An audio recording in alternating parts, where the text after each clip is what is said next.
नमस्कार साथियों, मैं एडवोकेट योगेंद्र सैनी कॉन्सेप्ट समझो वाईएस चैनल में आप लोगों का स्वागत करता हूं। हम लोग सोशल साइंस की एनसीईआरटी को पढ़ रहे हैं क्लास 6 स्टैंडर्ड की, जिसमें आज हम लोग चैप्टर 3 को डिस्कस करेंगे, जिसका नाम है सरकार यानी कि गवर्नमेंट। किसी भी देश में सरकार क्यों बनती है, सरकार की क्या आवश्यकता होती है और सरकार जनता के लिए क्या क्या काम करती है, इसे हम आज इस चैप्टर के माध्यम से समझेंगे। हमारा फोकस बेसिक कॉन्सेप्ट्स पे होगा, यानी कि हमें कॉन्सेप्ट की क्लियरिटी के साथ साथ टॉपिक की अच्छी समझ होनी चाहिए, जिससे कि हम अपने कॉम्पिटिटिव एग्जाम में ऑब्जेक्टिव या सब्जेक्टिव टाइप क्वेश्चंस को अच्छे से हैंडल कर सकें। तो आशा करता हूं कि आप लोगों को अच्छे से ये चैप्टर समझ में आएगा। अगर आपको चैनल अच्छा लगे तो प्लीज़ उसे लाइक, सब्सक्राइब और शेयर करिए। तो चलिए हम लोग पढ़ते हैं चैप्टर नंबर 3 गवर्नमेंट। तो चलिए हम लोग पढ़ते हैं इकाई 2। इकाई 1 में विविधता और विविधता के आधार पर भेदभाव को हमने पढ़ा था। इकाई 2 में हम पढ़ेंगे सरकार यानी कि गवर्नमेंट के बारे में।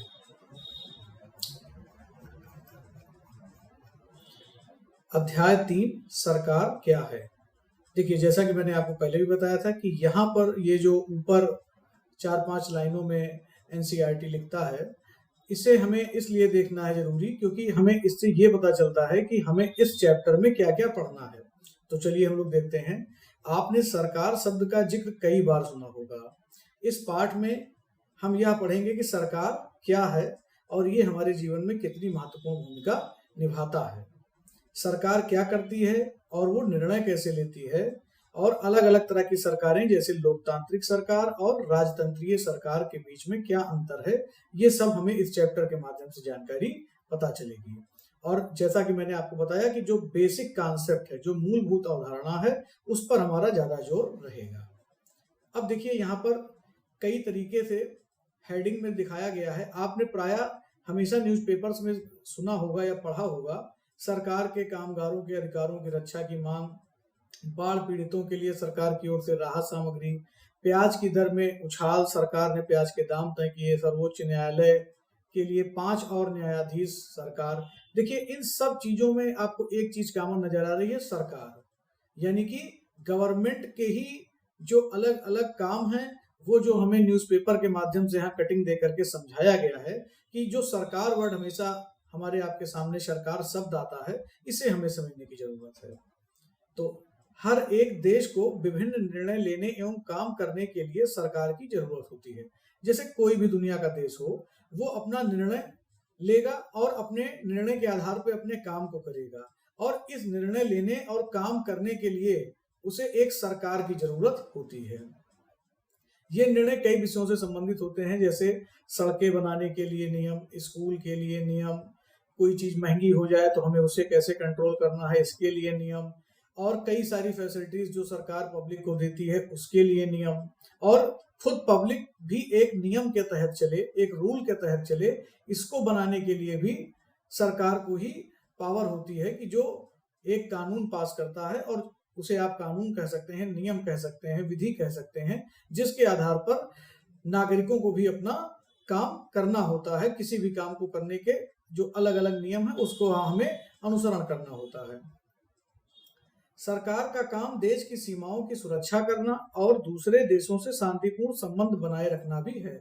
यानी जो एक हमारे राज्य की सीमा है, या हम कह सकते हैं हमारे देश की सीमा है, उस देश की सीमा पर भी सरकार को सुरक्षा के प्रबंध करने पड़ते हैं। जैसे हम और आप अपने घर के चारों ओर अपनी सीमाओं की सुरक्षा करते हैं, बाउंड्री वॉल बनाते हैं, वैसे भी हमारी सीमाओं की सुरक्षा की जिम्मेदारी भी हमारी सरकार की होती है।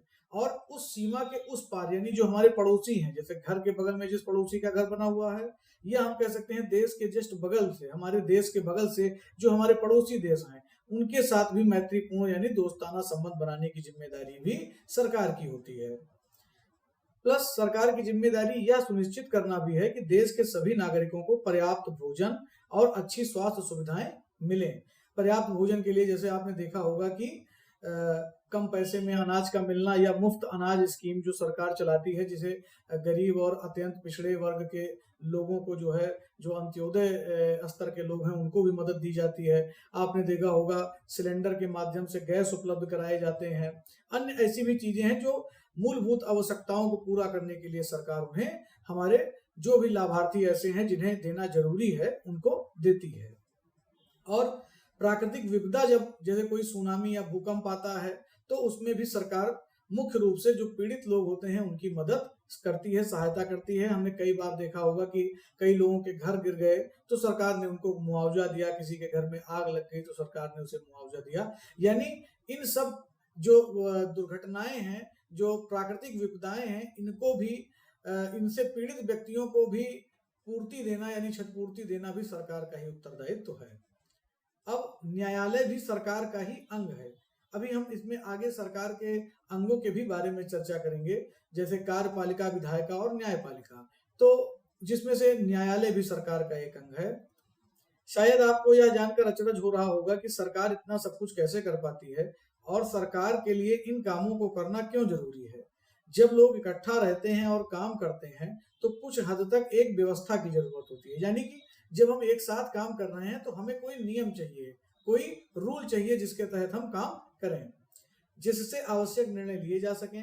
कुछ नियमों की जरूरत होती है जो सब पर लागू हो। उदाहरण के लिए संसाधनों के नियंत्रण और देश की सीमा की सुरक्षा की जरूरत होती है। यानी जो हमारे प्राकृतिक संसाधन हैं या जो हमारे आर्टिफिशियल संसाधन हैं वो कैसे एलोकेट हों, कैसे वितरित हों और किसे वितरित हों, इसका निर्धारण भी सरकार को ही करना है। और सुरक्षा के बारे में तो हमने आपको बताया ही है कि उसकी भी जिम्मेदारी सरकार की ही है, ताकि लोग सुरक्षित महसूस करें। लोगों के लिए सरकार कई तरह से काम करती है। वह नियम बनाती है, निर्णय लेती है और अपनी सीमा में रहने वाले लोगों पर उसे लागू करती है। अब इसमें यह समझने वाली बात है कि जिस सरकार के अंडर में हम आप रह रहे हैं, जिस गवर्नमेंट के परिक्षेत्र में हम आप हैं, उसके सारे बनाए हुए नियम हम सभी लोगों के ऊपर पूर्णतया लागू होते हैं और हमें उसे मानना चाहिए। अब सरकार के क्या क्या स्तर हैं, विभिन्न स्तरों को बताया गया है। स्तर का माने स्टेज, यानी कहां पर कौन सी सरकार होती है। सरकार अलग अलग चीजों की जिम्मेदारी को निभाती है और हमने देखा है कि सरकार सारे इंतजाम भी करती है। अब सरकार अलग अलग स्तरों पर कैसे काम करती है। स्थानीय स्तर पर भी सरकार काम करती है, राज्य स्तर पर भी सरकार काम करती है और राष्ट्रीय स्तर पर भी सरकार काम करती है।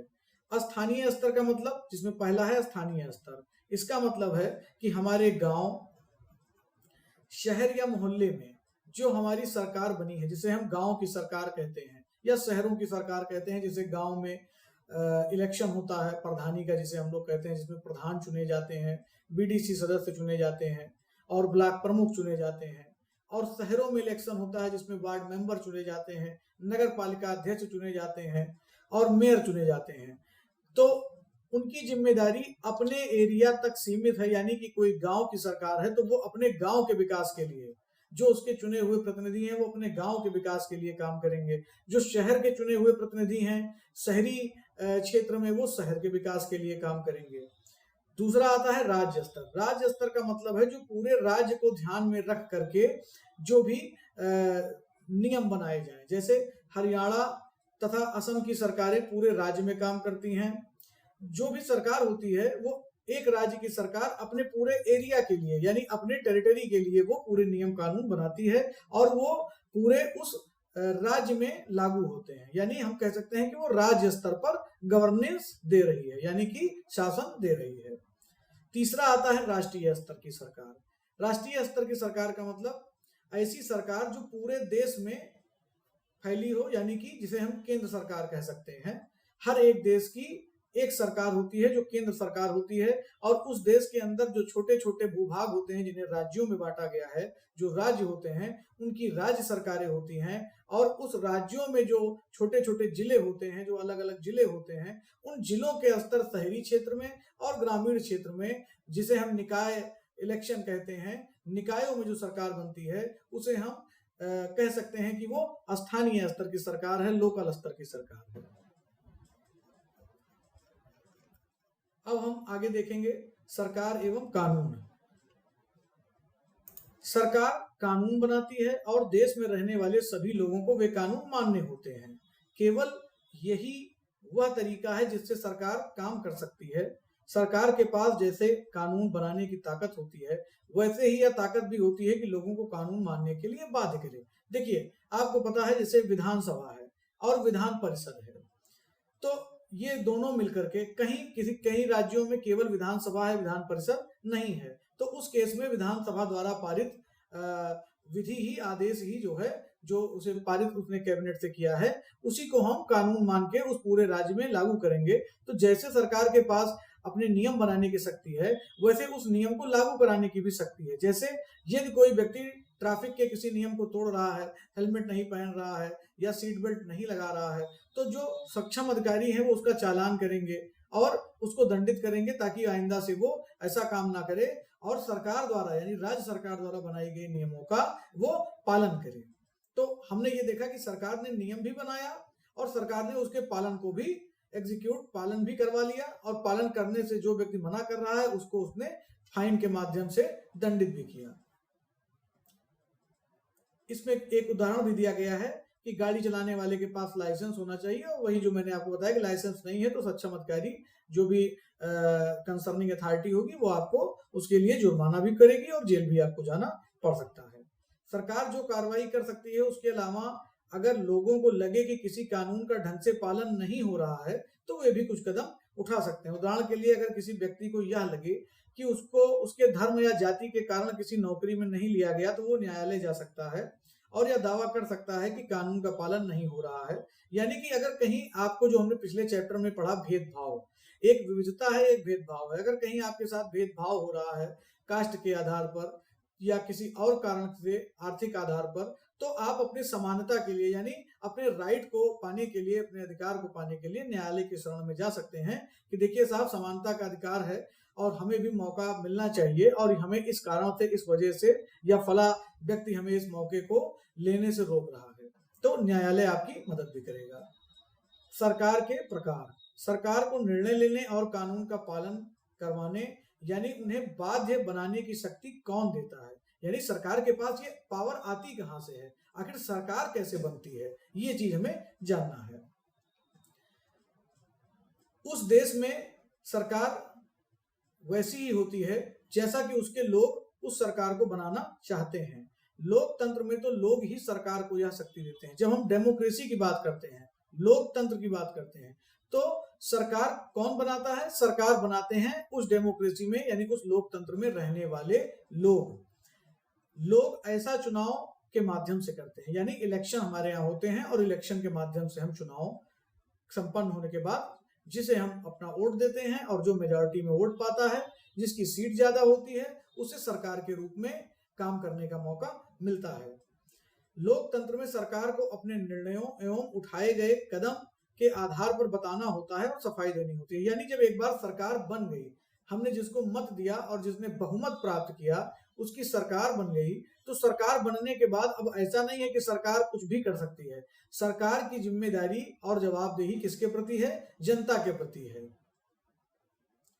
दूसरी तरफ हम ये कह सकते हैं कि जैसे राजतंत्रीय सरकार होती है, एक सरकार होती है लोकतंत्र की, जिसके बारे में हमने पढ़ा।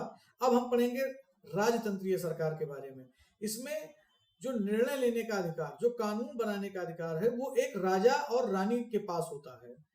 यानी राजा और रानी का एक सलाहकार होते हैं, उनके कुछ जैसे आज हमारे यहाँ सरकारों में मंत्री हैं, वैसे ही राजा रानी के पास भी कुछ उनके विश्वास पात्र लोग होते हैं, जो उन्हें हर मामलों में सलाह देते हैं, और उनकी सलाह को मान करके ही वे नियम और कानून राजा और रानी बनाते हैं, और उसे ही लोगों को मानना होता है। लेकिन लोकतंत्र से राजतंत्र में अंतर यह है कि लोकतंत्र में जो चुना हुआ प्रतिनिधि होता है, उसे चुनने का अधिकार जनता को होता है, लेकिन राजतंत्र में चुनाव नहीं होता है, और राजा और रानी की जो संतान होती है, वही आगे चल के वो उस देश का राजा हो जाता है। यानी हम कह सकते हैं कि वहां पर वंशानुगत राजा और रानी बनते हैं, ना कि किसी के मत के आधार पर।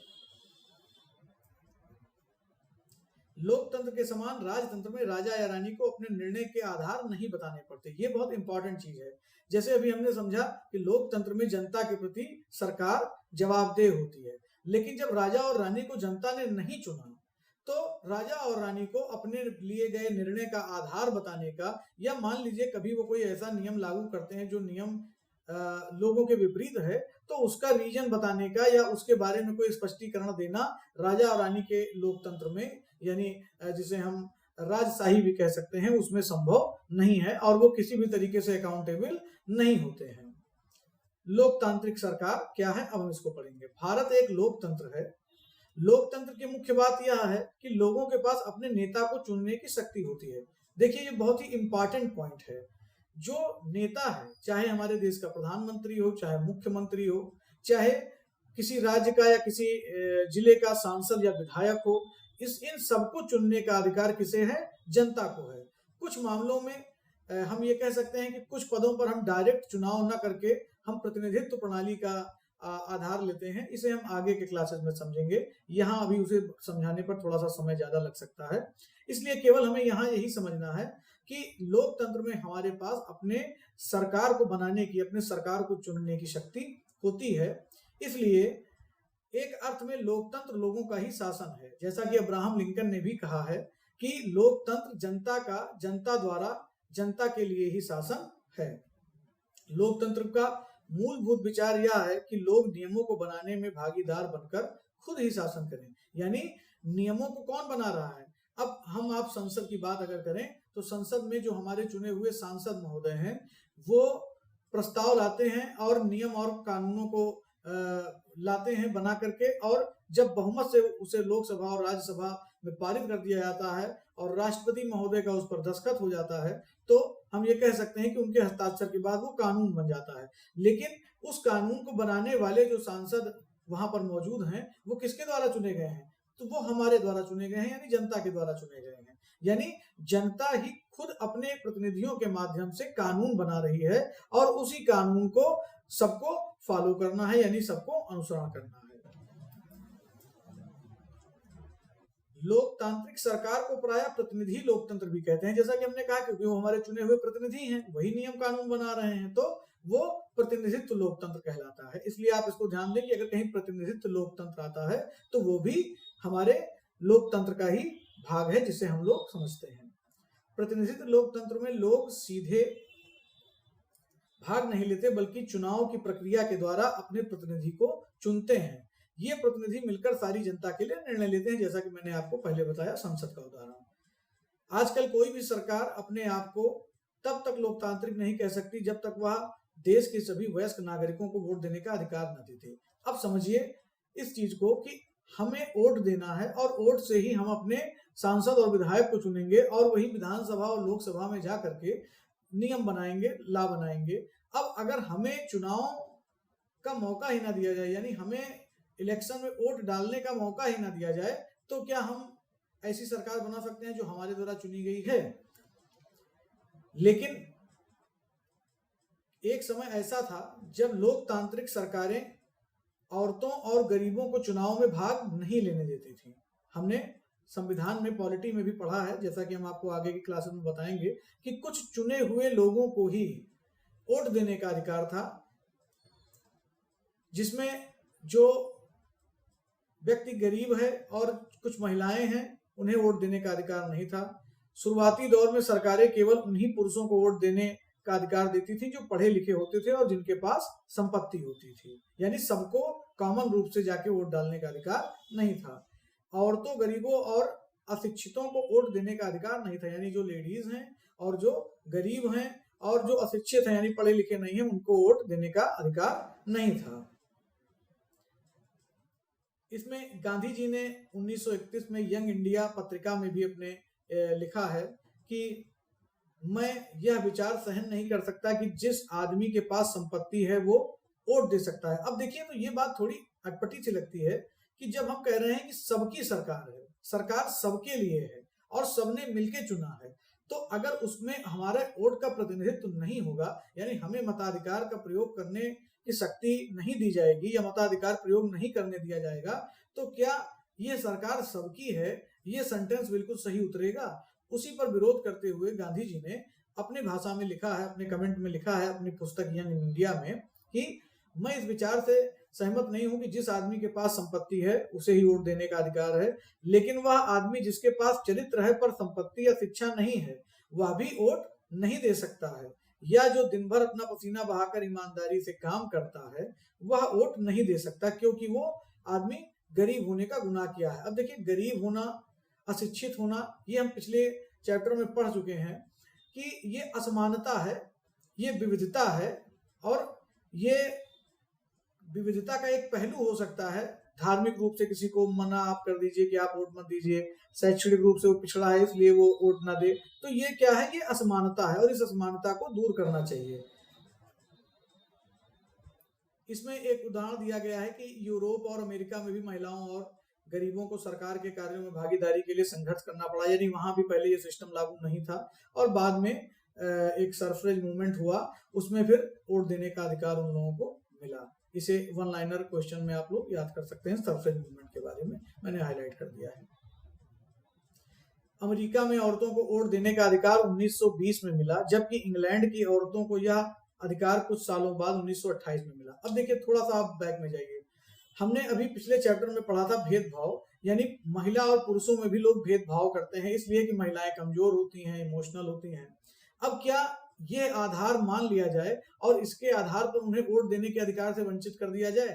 अब अमेरिका जैसे देशों में जहां आपने पढ़ा कि 1928 में ये अधिकार उन्हें मिला, इसका मतलब ऐसा नहीं है कि केवल भारत में ही ये चीज रही, कई अन्य देशों में भी ये माइंडसेट रहा कि लेडीज को या फिर जो अशिक्षित लोग हों या फिर जो समाज के गरीब लोग हैं उन्हें वोट देने का अधिकार नहीं है।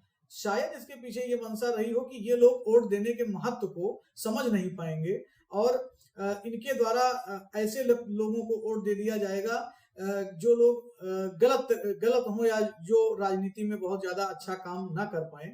जो भी इसके पीछे सोच रही हो, बहरहाल ये चीज गलत थी और फिलहाल इसे लगभग अब हर जगह खत्म कर दिया गया है। भारत देश में जैसा कि हम लोग जानते हैं लगभग अब सभी को वोट देने का अधिकार है। तो ये था चैप्टर सरकार। आशा करता हूं कि आप लोगों को बेसिक कॉन्सेप्ट अच्छे से समझ में आया होगा। इसका जो इंपॉर्टेंट कीवर्ड्स है या वन लाइनर सेंटेंस के इंपॉर्टेंट वर्ड्स हैं उसको मैंने पीडीएफ में अपने इंस्टाग्राम पर पोस्ट कर दिया है, वहां से आप देख सकते हैं। और अगर आपको अच्छा लगे तो आप इस वीडियो को लाइक, शेयर और सब्सक्राइब करिए। अब एक पॉइंट और है यहाँ पे कि जो अभ्यास के लिए आपको आप देख रहे हैं कि यहाँ पे प्रश्न मिलते हैं, उसे आप जरूर लिखने की कोशिश करें। एक रफ में आप इसे पर डे एक क्वेश्चन का आंसर लिखने की कोशिश करें और उन क्वेश्चंस के अपने इस पीडीएफ से मिलाएं, अपने इस बुक से मिलाएं, और जहां भी आपको ऐसी लगे कि त्रुटि हो रही है वहां पे आपको इसे दोबारा पढ़ के सुधार करना चाहिए। मैं फिर एक बात को दोहराऊंगा कि हमें एनसीईआरटी को पढ़ना नहीं है, हमें एनसीईआरटी को समझना है, क्योंकि समझने के बाद लंबे समय तक कॉन्सेप्ट हमें याद रहेंगे और मल्टीपल चॉइस क्वेश्चन और सब्जेक्टिव टाइप क्वेश्चन में हम उसका अच्छे से आंसर दे सकेंगे। Thank you.